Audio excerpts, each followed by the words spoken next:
Annual day செலிப்ரேஷனுக்கு இந்த விலாகோட ஒரு சுபம் போட்டுறேன். மிமிக்ரிக்காக கேபிஒய் சதீஷ் சாரை ஸ்பெஷல் கெஸ்ட்டாக கூப்பிட்டுருந்தாங்க. அவரோட ஸ்டைலில் நம்மளை நல்லா நிறைய ஆக்டர் வாய்ஸில் பேசி என்டர்டெயின் பண்ணிட்டு இருந்தாரு.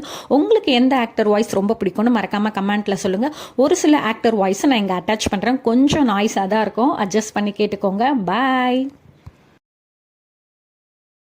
பசங்களை பத்தி ஒன்னே மட்டும் சொல்லிக்கிறேன். நம்ம ஆளுங்க பேச்சு மட்டும் தான் நீ சைலண்டா இருக்கும்.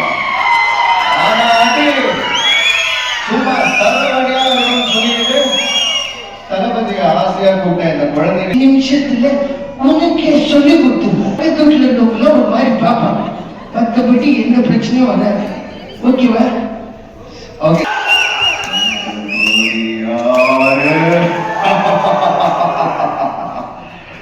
என்னதான் நம்ம கூட்டா இருந்தாலும் இந்த உலகம் நம்மளை பேடாக்குதான்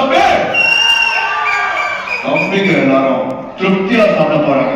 தம்பி பயமாகணும், தம்பி பயமாகணும். வெடிக்கட்டை இழுத்து போடலாம். தம்பிங்க எல்லாரும் திருப்தியா சாப்பிட போறாங்க.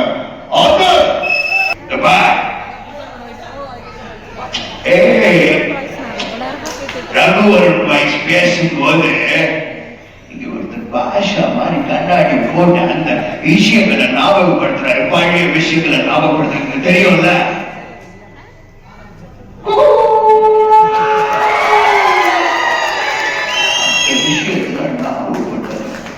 அப்புறம் பங்கன் நடத்த முடியாது. ஸ்டேஜுக்கு பின்னாலேயும் உங்க முன்னாடி அமைச்சா என்ன பண்ணுங்க? தப்பிச்சு ஓட பண்ண முடியாது சார்.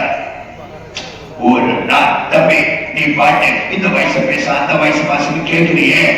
ஒரு நாள் என் இடத்துல இருந்துப்ப எவ்வளவு ஸ்டேஜ் எவ்வளவு மக்கள் ஒருத்தன் அசிங்கமா திட்டிட்டு போவான், ஒருத்தன் தூரத்துல இருந்து குறைச்சு பார்ப்பான். இந்த மாதிரி ஏகப்பட்ட ஸ்டேஜ் ஒரு நாள் என் இடத்துல இருந்துப்பார் அப்படின்னு நான் சொன்னா கூட நீங்க சொல்லலாம். கிருஷ்ணா, நீங்க காலைல கொலுசு பண்ணிருக்கீங்க, ரொம்ப அழகா இருப்பீங்க. எல்லா தப்பையும் நீங்க தான் பண்ணீங்க, எல்லா தப்பையும் நீங்க தான் பண்ணீங்க. சந்தோஷ், ஜெயம் ரவி வயசு பேசுன்னு சொன்னீங்க, நானும் பேசுறேன். ஆனா நல்லா இருக்கா நல்லா இல்லையான்னு சொல்லவே இல்லையே.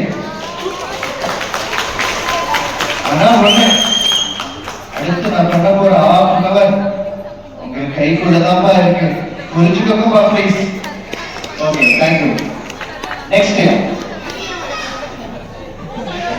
ஒரு நாள் எங்க இடத்துல இருந்துப்பா நீ பண்றதெல்லாம் மிமிக்ரின்னு ஒத்துக்கு பிடிச்சதான் பண்ணணும்.